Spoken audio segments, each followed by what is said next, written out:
Hey, what is going on, guys? This is the SS Ultimate Goku back with another video to do my Bleach 1000-Year Blood War episode 379 English dub review.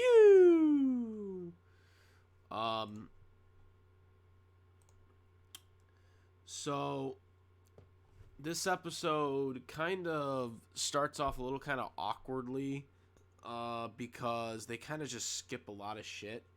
So I was kind of really pissed about this. So basically, they start where the episode ends with Ichigo and his father in the real world, and then he's like, he tries to get back on his own, basically, or whatever, to the Soul Society, and then Ichigo's dad's just like, hey, how are you gonna get back there? And then all of a sudden, this random like girl thing or whatever just like randomly comes and takes him back to where he was, and he's magically in the Soul Reaper outfit again. He's back under the ground of where he was with Renji, but he's by himself this time. And there are these, obviously, all the random people there, or the swords, I guess, that are there, and he's got to find it. They're not fighting him or whatever. He finds his sword, his Zangetsu, and picks it out. You know what I mean there. And after that, we see some of the Soul Reapers, the other Soul Reapers. They're training. Basically, we see Captain Tsukigaya. He is training. He asks to be trained to, welding sword skills, because he, can't use Bankai, so he wants to use brute skills. You got unofficial Lieutenant Michiao. She uses her Rankar form to, in order to awaken the lieutenant's ninth district Bankai, and she was knocking him out pretty easily. We also see the wolf captain, or was he a bear? We see him talking to the dog, I guess, leader of his clan or whatever. And he wasn't going to train him, so then he was just like, I'm going to fight you. So there was that stuff going on. And we see the lab. They're like, looking through experiments for 24 hours now, and they're looking through the cameras. They can't believe it, how much training. Sofan is training as well up in the mountains, while her lieutenant is like resting in his house or whatever, but his little sister wanted him to play ball with her. So, she's crying, so then he does that.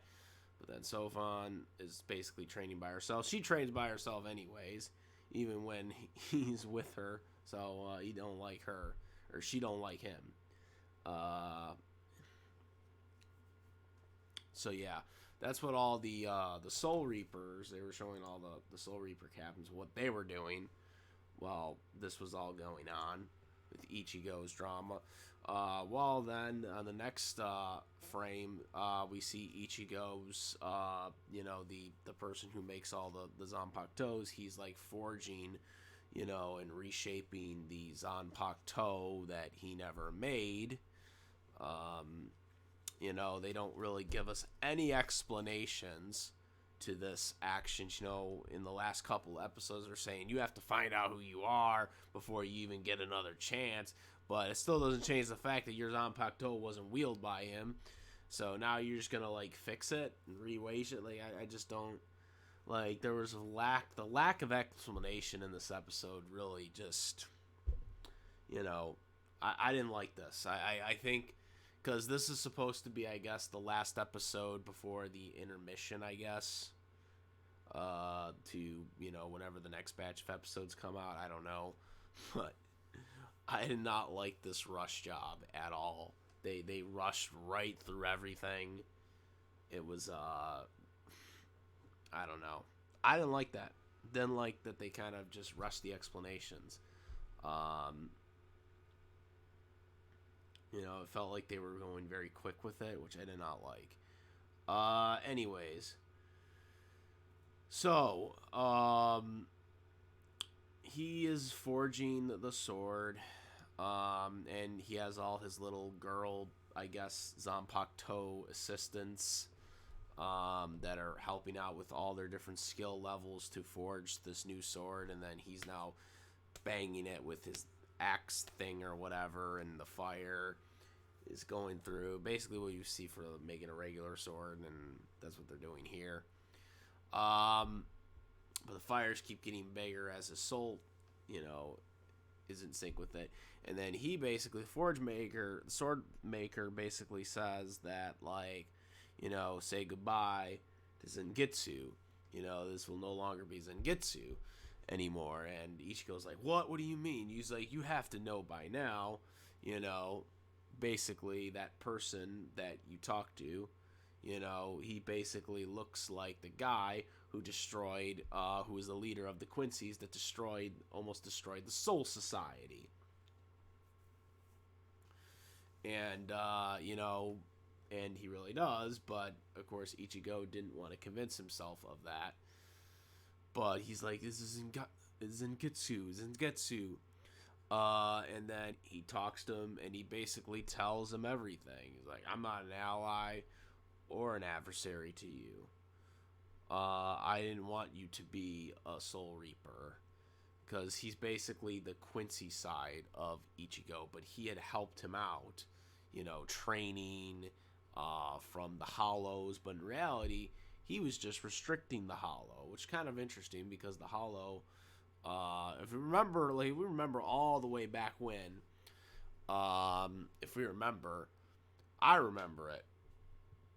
I remember he was kind of responsible for him from Ichigo not going nuts with the Hollow powers in the beginning of the story.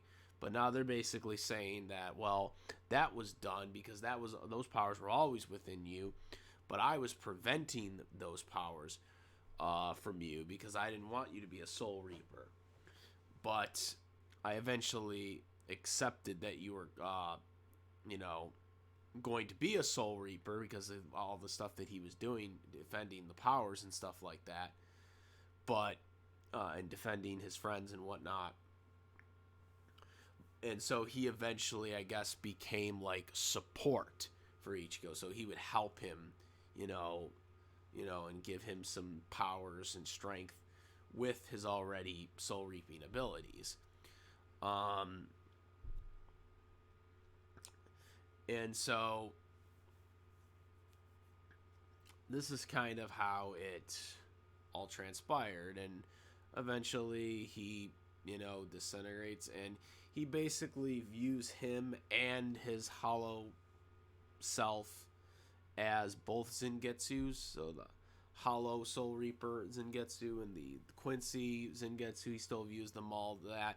It disintegrates and evaporates, and then you see back where the wheeler is, the sword wheeler is, and the flames get even bigger, and he's like, this is even better because it's all your soul within the sword. It makes it stronger.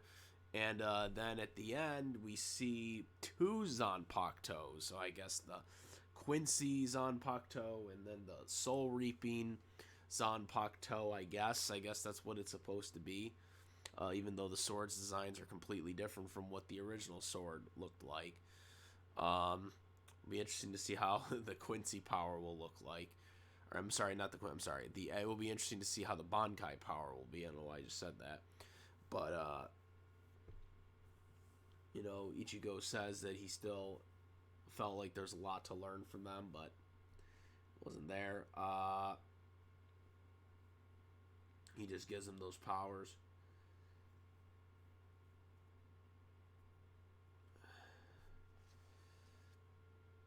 You know, suppressing them the bare minimum.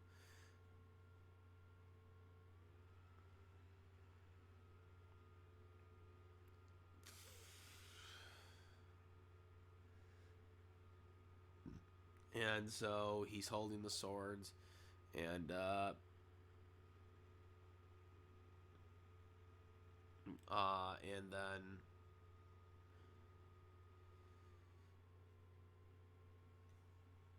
and then we after that we see that, and that's basically the end of the episode, where you see Ichigo standing tall with those new swords, those new badass swords, and he's getting ready to fight.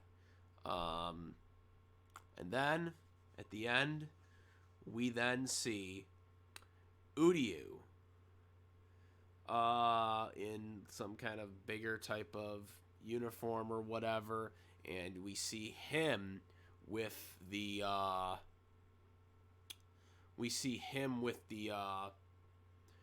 Quincy's master, the king or whatever of the Quincy's, and he basically reveals that he is joining the Quincy group.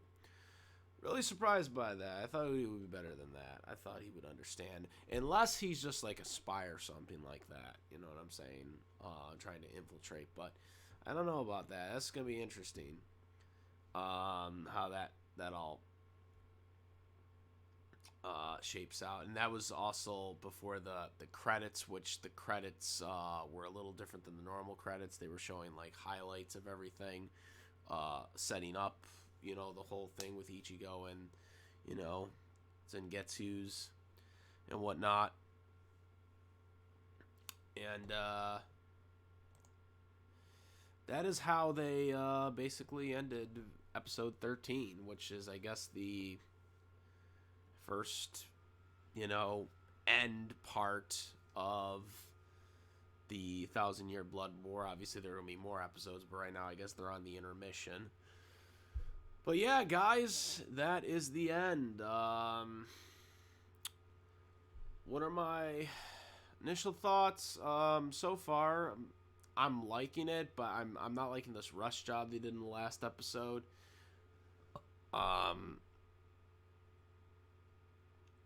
Couple things that just kind of make me go back to the original anime and be like, why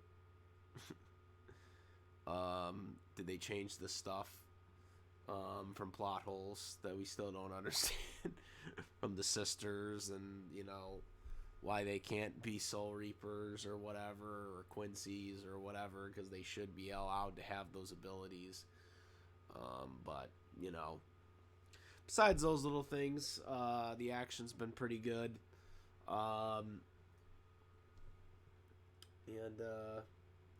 Looking forward to see what they do next, especially the way they left this. You know, it's going to be a battle of Ichigo versus Uryu, I guess. I guess that's where they're setting this up. We didn't see that much of Uryu throughout this season, and I guess this is why, because they are setting this whole thing up between him and Uryu, because Ichigo is clearly on the Soul Reaper side, you know. Even with the Quincy abilities, he is embraced the Soul Reapers. So that's where he is. But yeah. Let me know what you guys think. Comment, rate. If you like this video, my videos, please subscribe it. And hit that notification bell for all the latest contents. Thank you. And that is about it. I am the SS Ultimate Goku. Bankai! And I'm out of here. Peace! Make sure, besides my YouTube channel, to follow me on my Twitch, the SS Ultimate Goku, Instagram, the SS Ultimate Goku, as well as my Discord, where we discuss anime, cartoons, live-action TV series, live-action movies, sports, and all the other good stuff. So make sure to go to the Discord server as well. And now I'm out. Peace.